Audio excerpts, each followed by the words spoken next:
Saya sudah ngeri-ngeri sedap kalau memikirkan. Ternyata saya ini perempuan berani juga ya. Ya Sekarang bagus. bukan lagi bekerja keras, tapi bekerja cerdas. Bekerja cerdas. Sepakat saya.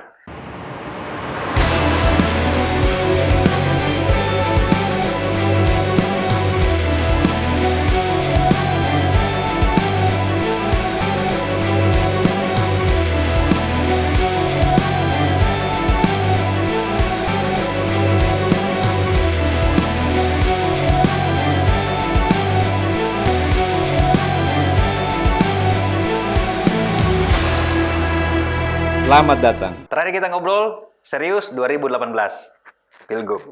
Sekarang baru ketemu lagi ini. Jumpa lagi. Kabar bagaimana? Sehat? Alhamdulillah, sehat walafiat. Tapi saya lagi terpengaruh dengan bajunya, Bella. Oh, tidak ada hubungannya ya. Saya lagi karena dingin ini agak hangat-hangat sih. Oh, Jadi begitu. saya beli pakai ini. Masalahnya sekarang ini warna identik dengan Kadang-kadang begitu. suasana Iya, politik. jujur tadi mau konsep biru sih, tapi karena agak tipis, Oh, saya begitu. pikir juga nggak usah lah simbolnya kan ini kan independen. Oke kan, jadi saya juga coba untuk berindependen di sini. Jadi, Masanya sekarang ini merah lagi hangat-hangat. Oh. Jadi pasti orang, wah ini ada apanya ini. Apa sudah aktivitas perlu sekarang, Bunda? ya tentu sebagai politisi masih jalan terus ya ngurus umat, baik di organisasi kemasyarakatan ya, itu di BKMT, Badan Kota Majelis Taklim, kemudian di lembaga Seni dan Kasida, Saya dikasih deh. Himpunan Kerukunan Tani Perempuan Indonesia, kemudian di KPPI juga Sebentar, Bunda. Himpunan Kerukunan Tani Indonesia, tapi perempuan ini HKTI, HKTI. Tapi ini yang garis wanitanya. wanita. Luar biasa ini. Tapi yang kita teleponan terakhir itu ada festival Masjid Al-Alam ya? Alam itu bagian kerjasama dari 3 lembaga, Oke. BKMT, LASKI, dan BKPRMI. Festival Masjid Festival Al-Alam. Al-Alam namanya, Al-Alam 1, dan insya Allah akan ada Al-Alam 2 itu. Oh, jadi itu yang perdana. Yang perdana, alhamdulillah sukses meskipun dia perdana. Kegiatannya apa saja, Bunda? Semua karena dia kan seni dan religius kan, seni religius. Jadi kita coba mengkolaborasi dengan 3 lembaga ini. Yang pertama tentu BKMT pastilah membawa misi religiusnya, Oke. yaitu ada di ceramah agama, kemudian ada hadra, ya. Hadrahnya apa, Bunda? Hadra itu sih seperti kasidah juga, Hah? tapi bedanya kalau hadra itu kalau kasidah kan musik tunggal, Tam-tam. hantam dan posisi berdiri kadang kan dengan gerakan. Kalau hadra lebih banyak duduk, ataukah alat musiknya juga. Yang pasti intinya hadra dan kasidah itu berbeda di pukulannya. Oh, Itu aja. iramanya. Irama pukulannya. Tapi beda. alat-alatnya sama ini. Alatnya sama. Hampir sama ya, paling juga Tapi hampir namanya sama dengan agak asing. Saya baru dengar. hadra dan kasidah. Hadra dan Kasidah. Itu yang pertama. Itu kemudian di seninya, Hah? itu di regisnya ya, di seninya dibawa oleh BKMT. Kemudian untuk BKPRM sendiri lebih banyak kita bawa ke pidato tadi ya, pidato agama, kemudian mewarnai untuk anak-anak skalanya, dan juga ada hafalan juga. Sementara untuk seninya itu dibawa oleh LASKI, ya itu tadi ada pop religi, lomba pop religi remaja, anak-anak dan dewasa, ada namanya bintang vokalis, itu lagu-lagu religi semua. Berapa hari pelaksanaannya, Bunda? Dari tanggal 19 sampai 20 kemarin 21 ya kalau tidak salah, kurang lebih 5 hari. Akhirnya ada juga festival Masjid Al-Alam. Akhirnya ada juga, ya tidak bisa dipungkiri bahwa konsep ini terlahir dari 3 lembaga itu, tapi memang ini juga membuat pikiran dari Pak Nur Alam, tidak bisa kita Oh gitu ya. Kan Jadi dulu sangat mengharapkan. stigmanya masjid itu awal dibangun tempat kelelawar katanya kan. Ya. Apa mau bikin apalah di situ. Tapi sekarang akhirnya Ya, kan tapi, dijadikan ya. situs wisata juga. Terlepas dari apapun ya, semua baik itu secara pribadi saya maupun kita secara ini bagaimanapun kita juga pernah bersama Pak Nur Alam dan menjadi bagian dari Nur Alam. Saya pribadi sih tidak menganggap Nur Alam itu seperti keluarga saya juga ya. Tidak lagi menganggap dia sebagai teman kepengurusan, teman kepartaian, tapi sudah kayak keluarga. Meski tidak sempat jumpa lagi lama, terakhir memang kita jumpa itu ketiga sidang terakhir ya, paling waktu dia datang ke sini ya, ada persidangannya. Itu aja, kita juga memang membuat komitmen bahwa kita saling mendoakan saja. Iya. Karena jarak begitu jauh kan antara Bandung Kendari, kita Iya, tidak mungkin juga bolak-balik. Kebetulan kalau ke Bandung mungkin bisa kita tengok, tapi sampai saat ini saya juga belum punya waktu karena kesibukan juga. Figur yang fenomenal lah buat kita di seluruh Ya negara. iyalah, tapi jadi dengan adanya Al-Alam ini di samping untuk mengenang beliau juga, Tentu ada sumbangsi juga beliau. Bapak Ruksamin juga ada sumbangsinya di sini. Dan juga Bapak Lukman Abu Nawas hampir semua memberi sumbangsi. Untuk yang kedua malah terakhir informasinya Pak Nur Alam sudah menginformasikan kepada panitia. Dia ingin menjadi support tunggal bagi apa? Kegiatannya. Al-alam kedua. Al-alam kedua ya. Jadi Tahun depan insya Allah. Ya kita tunggu insya Allah mudah-mudahan. Mudah-mudahan itu jadi. Tidak lepas dari karya dan prestasi. Iya, dimanapun berada. Harus kita hormatilah. Minimal apa yang sudah dikaryakan beliau kita hormati dan diteruskan oleh yang gubernur sekarang juga itu kita saluti. Bunda, 2018 itu saya mengingat dari PAN pindah ke PBB. Terus berkompetisi di 2019 kan? Benar. 2 Serikandi PAN Sultra kini hijrah ke PBB. Tapi ini berita memang kita lihat, kita mau nge-track rekam jejak dan perjalanan ini. Iya. Ini kan tokoh lah yang kita minta cerita dan kisahnya ini. Kenapa saat itu pindah dari PAN ke PBB? Iya memang sih saat itu barangkali juga secara historisnya kita saat itu memang saya dengan Mas Surya ini kan selalu dianggap sebagai 2 Serikandi yang tidak pernah pisah kayak pinang di bola 2. Kemana-mana sama-sama. Iya, meski kita juga di mana jadi organisasi mana, karena di partai entahlah di 2024 nanti, saya juga bilang dengan beliau kayaknya kita tidak ada tiket deh kalau satu ini. Mungkin kita harus bisa partai dulu ya, supaya kita punya rezeki masing-masing. Saya sempat berceloti begitu meskipun hanya gurauan. Tapi memang perjalanan saat itu memang saya tidak tahu awal mulanya bagaimana, yang pasti saya teringat betul kenapa kami hijrah. Mungkin saat itu ketika sedang hiruk pikuknya pindahnya Pak Nur Alam ya, Pak Nur Alam kemudian bermasalah hukum. Musibah itu kan. PAN kemudian goyah, diambil oleh Rahman Saleh. Jujur sisi hati saya juga agak berat saat itu. Saya agak berat saat itu, kita juga dalam keadaan kolaps ya, 2017 secara jujur. Saya agak kolaps di 2017, jangan 2018. Persetujuan saya untuk kemudian maju ke Bunda Barat itu berdampak betul. Baik terhadap diri saya, terhadap psikologi saya, maupun terhadap karir politik saya saat itu. Saya agak jatuh di 2017. Saya harus sadari itu ya, jatuh. Di akhir masa selesainya saya di DPR. Agak jatuh betul saya drop saat itu. Nah kemudian PAN juga dalam keadaan tidak stabil ya. Kondisinya kan cukup. Secara ini terus terang pada orang wanti-wanti kalau bisa kita tidak usah di PAN. Nah ini mungkin ada semacam terhadap kita.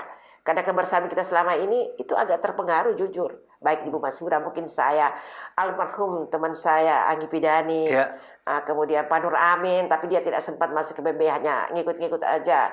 Itu kemudian membuat saya saat itu ketika Pak kemudian masuk PBB, awalnya saya tidak tahu, yang pasti saya paham betul saat itu melalui Ilmiati Daud, ya.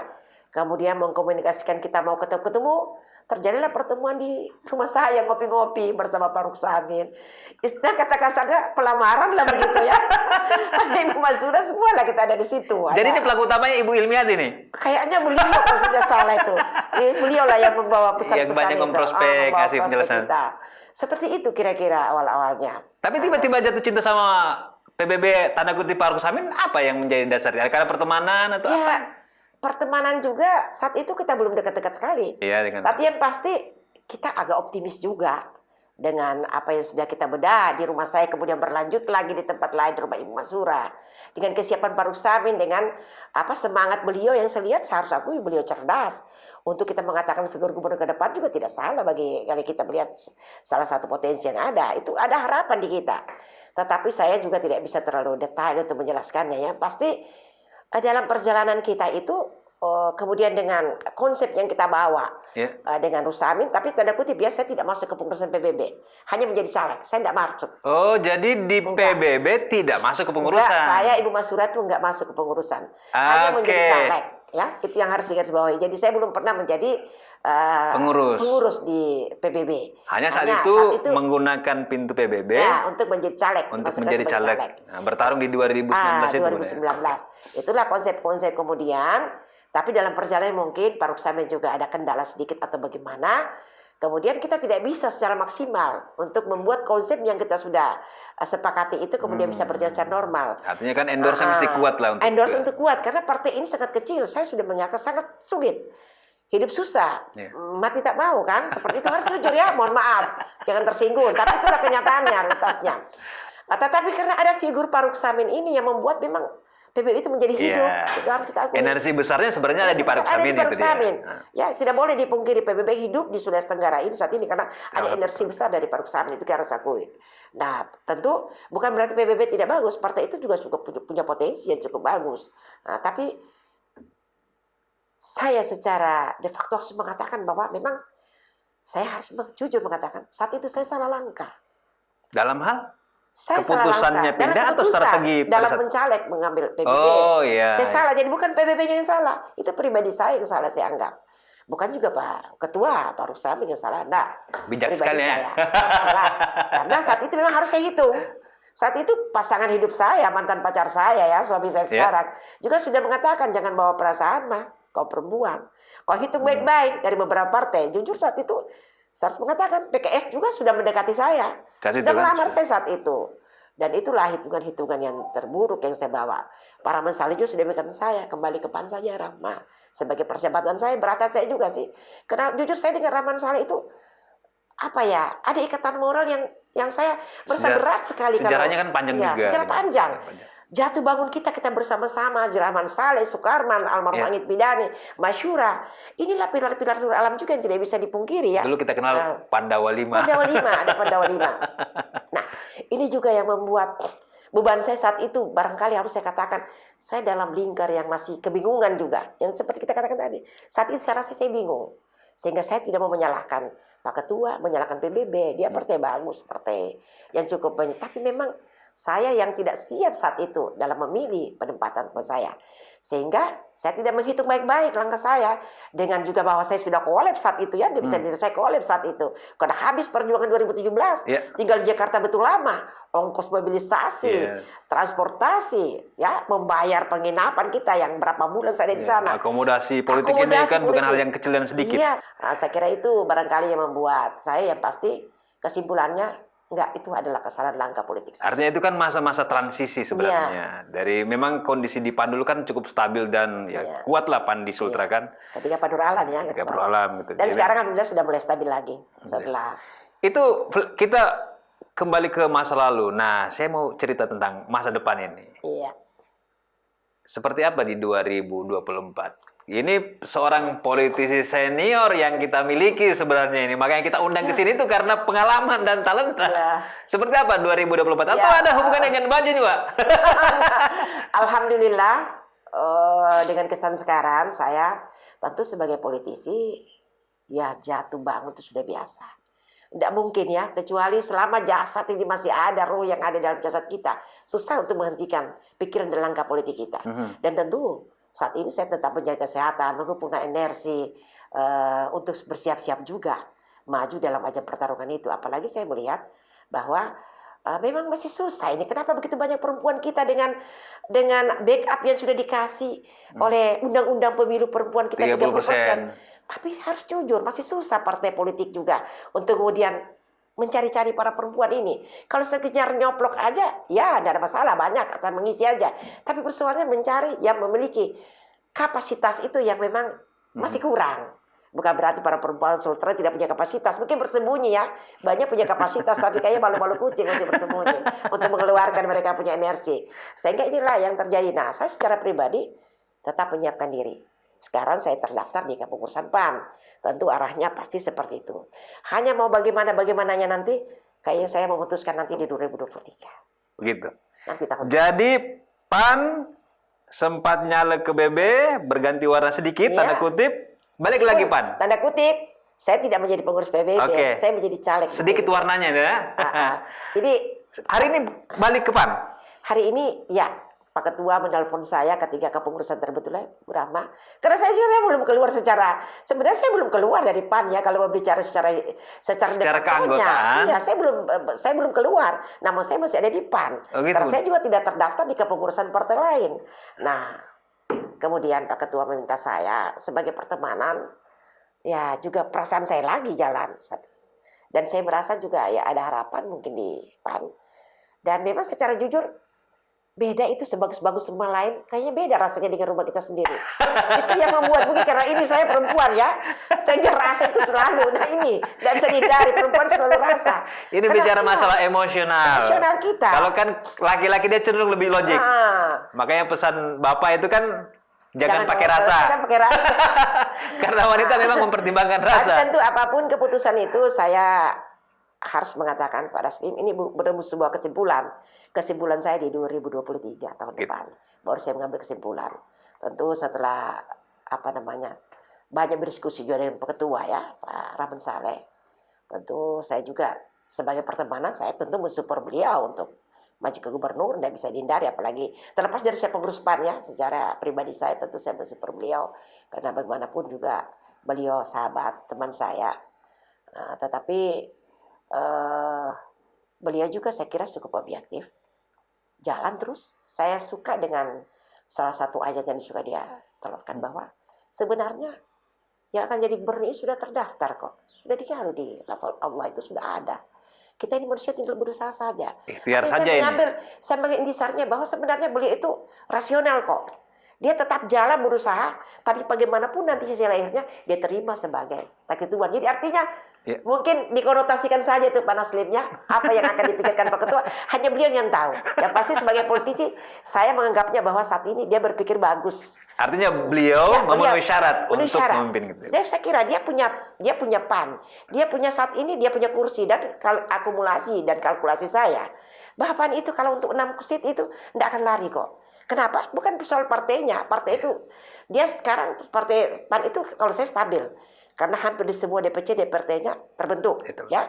Yang kedua bahwa caleg-calegnya itu karena sebuah partai sebesar apapun kalau tidak didukung dengan sumber daya calegnya juga itu agak kesulitan.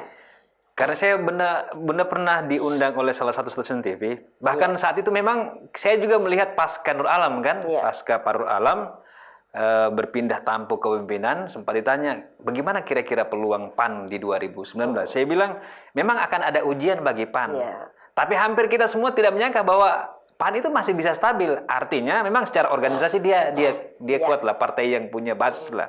Bunda nanti ini misalnya nanti berganti warna lagi di 2024. Bunda tidak takut dicap sebagai kutu loncat politik atau selalu berganti warna dalam kontestasi? Bagaimana pandangan Bunda? Sampai saat ini saya belum berpikir juga untuk pindah warna lagi. Masih tetap konsisten di PAN ya.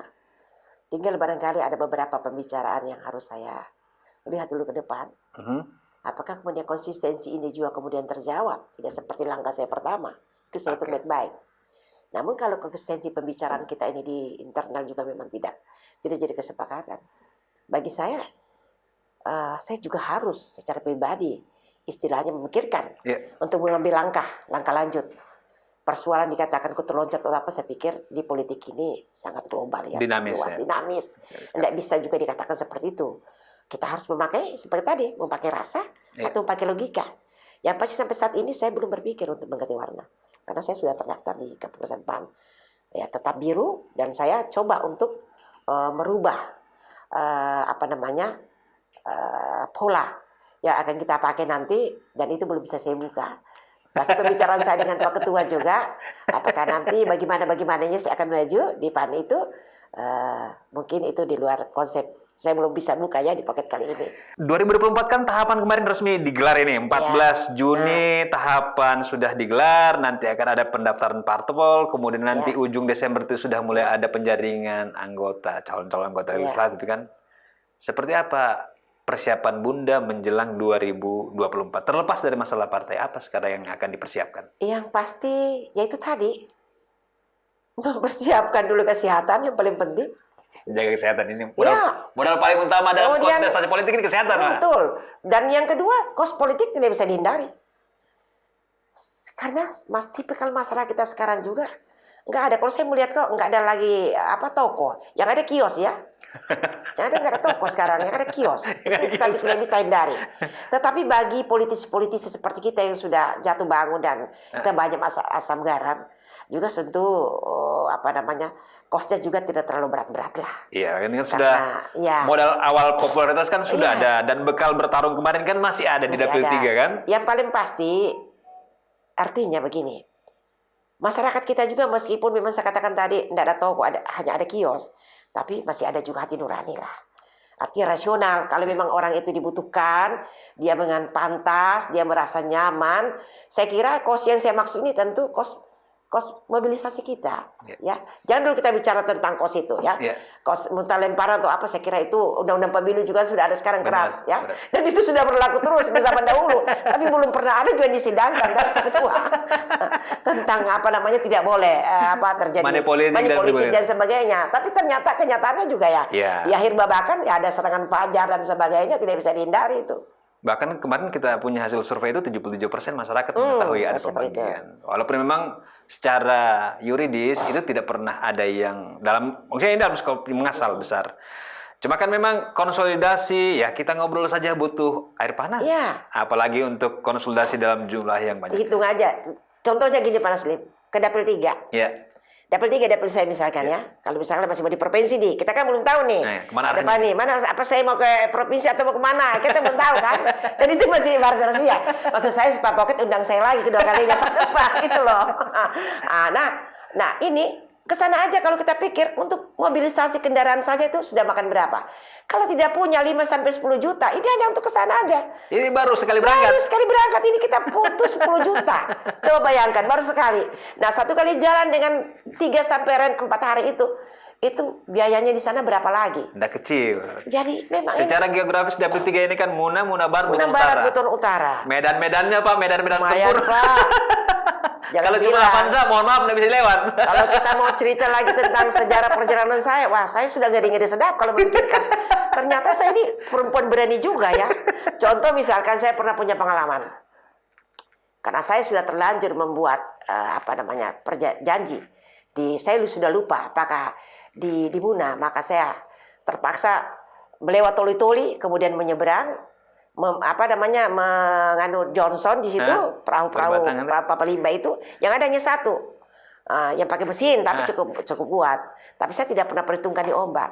Saya pikir saya tidak selamat saat itu ya, karena saya sudah tidak bisa bernapas. Saya hanya berdua dengan adik saya, ajudan saya saat itu. Hanya bertiga dengan tukang perahu. Perahunya bocor. Sambil jalan mesin sambil dia numpah. Dan sementara ombak kiri kanan menghantam saya. Bagaimana kalau itu air disiram wajah kita itu bergantian? Bagaimana bisa bernapas? Saya sudah begitu tiba di Tampo, saya dibantu Rakta dibawa di kios itu di sebotol dikayungi saya baru bisa saya bernapas. Itu dan masih banyak lagi. Saya pernah juga terdampar jalan malam begitu beraninya hanya naik perahu ikan. Tiba-tiba Tuhan mengizinkan lain lampu mati. Masya Allah. Dia tidak bisa, kita terputar-putar. Yang harus ditempuh harusnya 1 jam. Dari Kusambi kan menuju ke Toli-Toli kita tempuh dalam 3 jam. Itu pun kita sudah dijemput di tengah laut ya, karena sudah kehilangan arah kita. Artinya banyak pengalaman-pengalaman lah. Jangan anggap politisi itu enak perjuangannya. Tidak enak. Saya pernah hampir terbawa arus ketika jembatan putus kayak yang jalan Terobulu ini. Ya? Terobulu. Ya. Tengah malam di situ terpaksa kita diderek. Saya sudah masuk air karena sopir saya sudah dikasih arah jalan. Ada yang jalan Terobulu itu yang jembatan putus. Iya. Oh iya. Ada pernah jembatan putus. Jembatan. Saya satu sejarah juga di situ. Di situlah Pajero saya rusak itu, Pak Naslim. Saya terbawa arus mobil saya, salah masuk dia. Pajero ini? Salah masuk, terus saya terkurung di dalam. Terkurung dalam sudah naik air semua. Penduduk datang menolong. Membantu saya sudah dikasih pakai sarung semua, saya sudah banyak tidak bisa dapat lagi. Kemudian karena terbawa arus mobil saya kan, mobil saya diderek pakai. Coba jam 1 jam 2 malam kejadiannya. Itu yang kalau saya ingat balik ke depan, jadi tidak gampang menjadi kalau betul-betul ya. Artinya kan kadang-kadang orang melihat Bunda, masyarakat ini kita kadang-kadang melihat kan kalau sudah di DPR atau dengan sumpah jabatan yang kita pegang kan orang melihatnya selalu yang bagus, yang enak, yang bahagia. Tapi di balik itu perjuangannya sangat berat ya. Tapi saya kira hampir semua teman-teman DPR mungkin memiliki dapil-dapil seperti itu. Saya pikir perjalanannya pastilah sama. Mudah-mudahan tapi untuk mengulang ke depan ini saya memang dengan umur saya sekarang juga ya saya juga harus lebih hati-hati berpikir panjang ya. Mungkin pola juga tidak seperti lagi yang kemarin-kemarin. pola sekarang saya katakan dengan penelitian kita itu kan ada 77% masih seperti itu, masih kios kan, bukan toko. Maka itu juga perlu penanganan yang lebih yang cara beda lagi. Bagaimana create-nya, bagaimana penanganannya kan ini penanganannya dibutuhkan. sudah dengan energi tubuh kita yang tidak seperti dulu lagi, itu juga harus saya hitung baik-baik. Tidak mau juga istilahnya membanting tulang lagi tanpa hasil yang sekarang bagus. Bukan lagi bekerja keras, tapi bekerja cerdas. Bekerja cerdas, sepakat saya. Saya lagi menyimak masalah keterlibatan kaum wanita, kaum hawa ini di pentas politik. Apa fenomena yang kenapa peran-peran wanita ini kurang takut sama laki-laki atau tidak pernah percaya diri atau seperti apa sebenarnya dalam konsep dan pandangan Bunda? Iya betul Pak Naslim ya. Jadi mungkin barangkali kalau saya memang harus ada, saya juga sendiri masih bingung nafsirkannya ya. Tapi kalau hanya kita melihat ke luarnya saja ya apa yang terjadi, memang kalau kita mau ngomong, kalau saya mau ngomong secara terbuka di sini, wah banyak yang tersinggung. Ya. Kalau biar supaya orang supaya keluar giranya kan? Jadi apakah para perempuan kita ini, kalau saya lihat potensi perempuan Sulawesi Tenggara, kalau kita bicara perempuan, tapi cara saya perempuan Sulawesi Tenggara banyak kok yang memiliki potensi. Hanya itu tadi terus menjadi pertanyaan saya, kenapa kok banyak perempuan Sulawesi Tenggara memiliki potensi, tapi itu tadi partai-partai masih kesulitan juga, masih nyari-nyari juga. Kadang-kadang kan itu para perempuan yang penting cukup, yang penting terisi. Yang penting terisi kuota, kuotanya 30%. Ya. Padahal kita perempuan sudah dilindungi dengan 30%. Tapi kenapa kita masih tidak punya percaya diri? Nah ini pertanyaannya.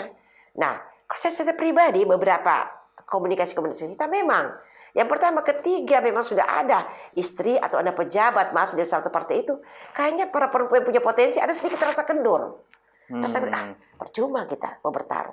Sudah ditahu salah satunya kan. Mohon maaf ya, jangan tersinggung para pejabat kan kita, para bupati ada kita. Istri pejabat atau istri penguasa itu kan sudah membuat orang keder sendirinya. Artinya mereka sudah, wah itu kan. Ya itu sudah. Jadi mereka buat apa kita buang-buang duit? Ya. Karena di politik ini ada kan tidak mengeluarkan kos. Ya, benar. Meskipun hanya 100-200 ribu, dia perlu bensin untuk jalan, memberitahu kepada keluarga bahwa dia nyalek dan sebagainya. Dia perlu juga memfotokopi dan sebagainya untuk mengadu berkasnya itu. Nah itu perlu kos semua. Belum kebutuhan di kampanye. Belum kebutuhan dan lain-lainnya. Pastilah ada kos yang dikeluarkan sedikit atau besarnya. Atau cara pandang kaum perempuan dengan kaum laki dalam pentas politik ini, satu menggunakan rasa, jadi pertimbangan emosional kuat, sementara yang laki logikanya. Secara manusiawi pasti, itu pasti. Tapi kan tidak semua juga. Tidak semua adalah, meskipun tidak bisa dihindari secara manusiawi, konsep hierarki perempuan pasti dia mendahulukan emosionalnya dibanding laki-laki menurut katanya. Tapi ingat, kadang-kadang emosional perempuan itu justru itu yang mendukung, yang menjadikan kaum perempuan kadang-kadang, mohon maaf ya, lebih hebat dalam mengambil keputusan daripada kaum laki-laki. Nah, terlepas dari pertanyaan tadi, kalau saya mohon maaf tapi berusaha untuk berkata jujur, memang katakanlah begini, jangan jauh ya, saya mengambil aja di PAN. Saya memang akan berpikir panjang ketika kemudian 2024 di situ ada lagi Ibu Bupati yang sekarang notabene dia masih incumbent ya, masih incumbent, terus dia masih kemudian Bupati, meskipun itu dalam konteks saudara saya, tapi saya memang berpikir, wah secara depak saya kalah nih ya, saya kalah nih. Nah, itu menjadi, tetapi karena saya politisi, saya tidak kendur. Saya meskipun tahu hasil akhirnya akan begini, saya mungkin kerja itu kebijakan partai, maka tentu saya ikut. Tapi sebagai politisi, saya akan menghitung baik-baik. Saya hanya sekedar menjadi peserta pengikut saja. Penggembira saja. Atau kan? mengambil keputusan untuk saya mengambil keputusan. Nah itu yang saya katakan tadi, masih dalam tanda kutip. Nah, yang pasti kita juga tidak bisa menyalahkan. Karena hak mereka dilindungi ya. Hak politik mereka untuk kemudian dilindungi oleh undang-undang juga, untuk tidak ada dalam ketentuan undang-undang kita. Seandainya undang-undang kita dirubah bahwa tidak boleh menjadi caleg anak atau ini para pejabat, itu barangkali. Tapi karena mereka secara hak asasi manusia, mereka punya hak juga untuk maju di pencalekan ataukah di forum bupati maupun wakil bupati. Jadi kita agak sulit mencermati ini Pak Mas Lina. Memang perlu sebuah penyadaran dan telah yang lebih panjang. Kemudian undang-undang kita juga diperjelas sehingga ini tidak menjadi istilahnya asal jadi karbitan begitu ya. Tapi tidak semua juga, ada juga beberapa yang memiliki potensi, ketika mereka ada di situ. Dan kita harapkan mereka sebenarnya meskipun dari para pejabat wanita-wanita ini memang bisa memperlihatkan. Hanya meski kita menyadari, kalau melihat dari sejarah. Sekarang sisa 6 nih perempuan. Coba lihat di 2019 2000. Kalau tidak salah masih 7 kan? 7. Kemudian sebelum saya periode saya di 2009 2014 itu 8 kalau tidak salah kursi perempuan. Ini menunjukkan memang ada pengurangan. Ada pengurangan meskipun undang-undang pemilu 30% perempuan itu sudah menjadi baku. Tetapi kenyataannya apakah ini salah pemilih ataukah memang perempuannya yang belum memiliki kompetensi yang cukup besar untuk ini? Ya, dalam pandangan mata dalam publik lah ya mata kan. publik, ini yang barangkali juga masih menjadi kajian yang perlu didalami. Karena saya Bunda melihat kan begini, potensi DPT kita itu sebenarnya antar laki dan perempuan kan 50-50, 50%, 50% lah. Kalau angka exactly-nya itu 49,sekian%, lebih besar perempuan, kalau tidak salah. 50% berlaki itu. Tapi kita anggaplah itulah oke lah, itu 50%, 50%. Oke lah 50-50. Dari 45 anggota DPR kita, ini cuma ada 6 orang dari 45 kan. Tapi kan substansi dukungan ini kan, apakah kaum perempuan lebih senang terhadap laki-laki secara manusiawi, zahirnya, atau memang karena hanya 30%, tidak banyak calon lain yang diperlihatkan begitu? Kalau saya enggak juga. Tidak ada mengatakan, karena saya katakan wanita tadi, wanita sebenarnya cenderung untuk membeli perempuan juga. Ketika ya perempuan cenderung untuk membeli perempuan. Kalau konsepnya itu secara baik, tapi itu tadi yang menjadi kendala kita saat ini kan, ya saya katakan tadi, para perempuan yang masuk itu bagaimana ya menerjemahkannya, bahwa di mata kaum perempuan sendiri sudah merasa ya mencari minder ketika mereka juga mau ikut bertarung. Sulit tadi itu istrinya pejabat, anaknya pejabat, nah mungkin saya menang kan. Di mata publik sendiri para pemilih kan sudah terdisintegrasi istilahnya, bahwa mereka tidak pusing nih 77% berpikir mau dia perempuan mau dia laki-laki siapa yang ngasih saya, itu aja yang saya pilih. Ini menjadi kendala kita, sehingga itulah yang menjadi terjadinya penurunan menurut saya. Jadi bukan animo para perempuan, banyak perempuan yang mau jadi caleg.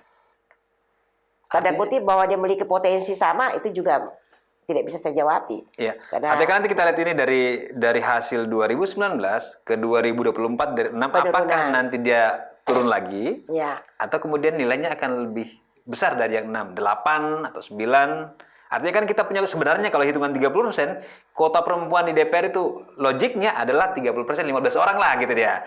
15 orang dari 45 oke lah itu sudah terpenuhi itu, udah ideal lah itu dia.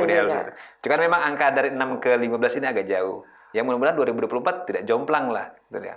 Artinya kan ini yang mesti digali oleh kaum wanita juga kan? Tapi kalau saya melihat tipikal karakteristik ini, harus saya mengatakan masih sulit. Masih sulit Pak Naskim untuk mencapai target itu. Karena kita masih percaya kaum laki atau seperti apa? Boleh tetap atau malah hanya naik paling satu oktav saja. Nambah satu. Karena kalau saya lihat dari pola, karena sebenarnya ini para caleg ini sudah jelas.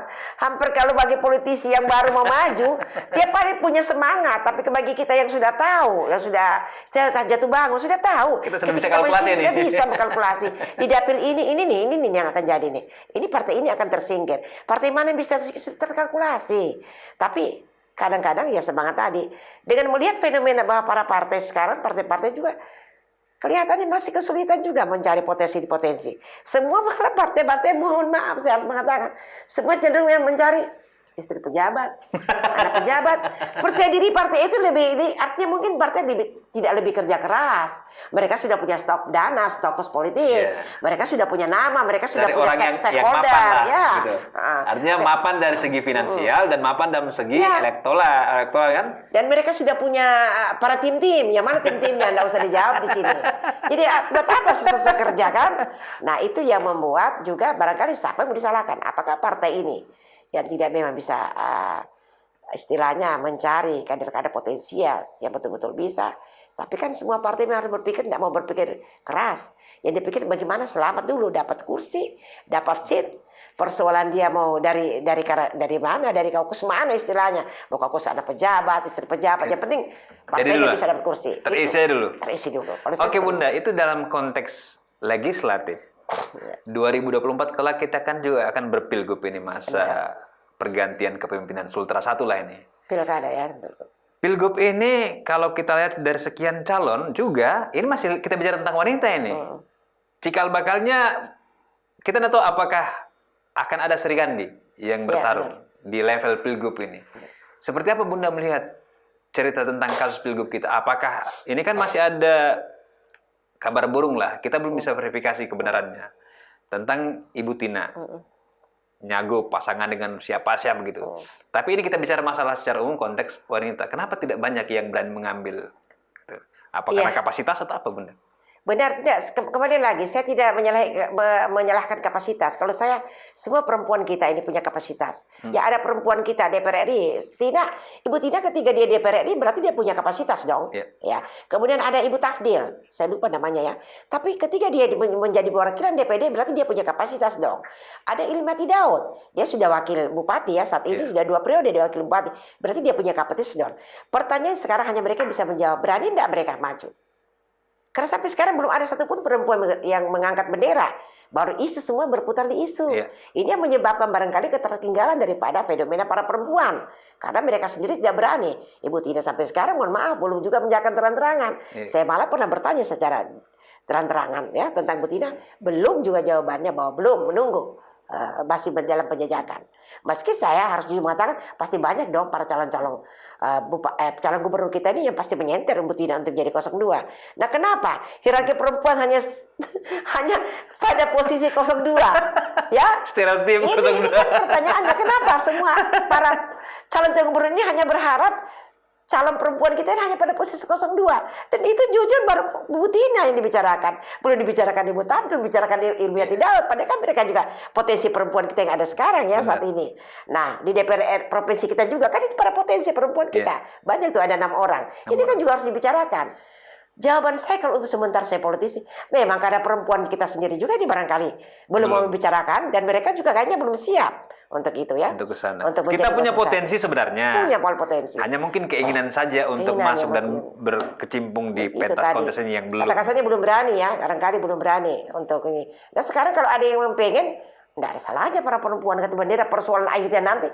Politik ini kan time limit yang menentukan di akhir limitnya ya. Nyatakan saja. Saya juga kan mengatakan saya juga maju gubernur, meskipun saya sebagai politisi, saya tahu diri dong, belum pantas saya jadi gubernur, gitu dong. Kira-kira kalau saya itu, jadi bukan kapasitasnya, saya kira baik.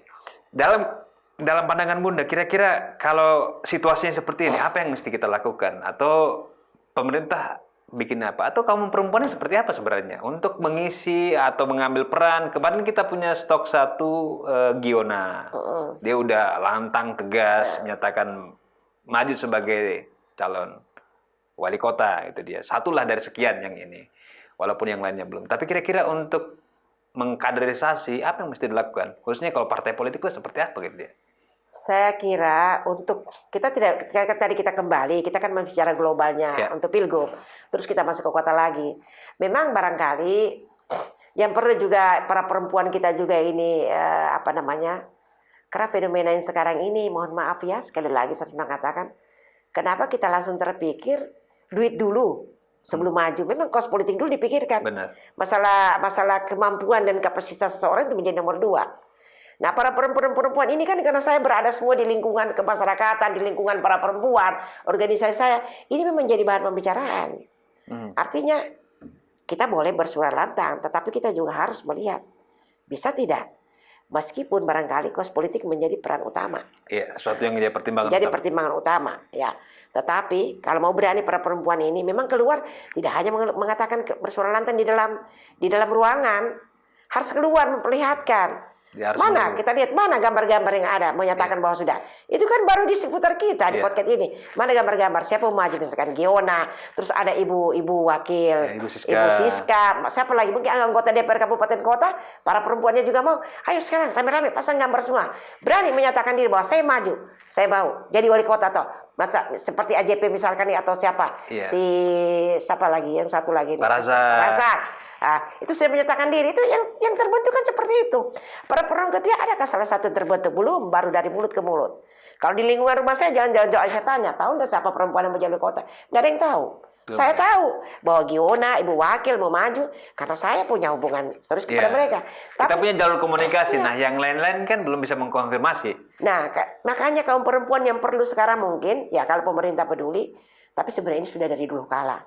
Pemberdayaan perempuan, bagaimana kesetaraan gender, kesetaraan perempuan, terus didengungkan seminar-seminar kita. Iya benar. Nah, tapi kenyataannya kan perempuan yang berani maju, ketika yang menyuarakan itu, ya memang yang punya kos, segelintir aja. Ketika dia punya kos, dia sudah berani. Ketika dia menyatakan dia punya duit, baru berani menyatakan saya mau maju. Tapi yang punya potensi, tapi kalau dia tidak punya duit, tidak akan berani dia menyatakan diri untuk maju. Dia masih hitung secara logik. Dia hitung secara logis. Jadi bagi saya, saran saya bagi para perempuan ini, ya jangan takut. Kalau memang punya kos politik dan merasa memang bisa, ayo keluar. Jangan hanya mengecapkan dalam ini, buktikan. Masuk ke ruang publik dan Masuk ke ruang publik, dan ini belum ada satupun. Baru gambar-gambar itu Ibu Siskar aja sudah wali kota. Belum tereksportasi secara meluas. Untuk itu ya, saya kira para perempuan keluar. Kalian punya kos politik, tidak bisa dihindari sekarang. Yang belum punya kos politik, dia mikir-mikir dulu. Tapi yang punya kos politik silakan bertarung. Sepanjang hanya kaum laki-laki aja yang maju di kota ini. Begitu juga di Pilgub ya. Keluar yang punya kos politik, ayo keluarkan. Jangan hanya istilahnya bersuara dalam kandang. Dan tembak waktu kita untuk Pilgub, seharusnya sudah dimulai dari sekarang. Iya. Dan saudara. Untuk wali kota paling terakhir akhir tahun ini sudah harus. Sudah harus kelihatan Harus kan kelihatan. niatnya nih. Bahwa tidak hanya berbicara bahwa saya mau maju. Perlihatkan bagaimana cara mau maju. Ini Pilgubnya 17 kabupaten Iya, kota, Pak. 17 kabupaten kota loh. DPR yang mau maju DPR kabupaten ya masih bisa lah tahun depan. Yeah. Yang mau maju provinsi akhir tahun harus jalan. Yang mau maju DPR ini akhir tahun sudah harus mulai genjot. Karena 17 kabupaten kota. Benar. Perbincangan yang menarik, tapi kita masih satu pertanyaan. Bunda mau kemana? Nanti kita gali di podcast selanjutnya ini. Ya. Bunda terima kasih sudah datang. Kita tos dulu. Terima kasih.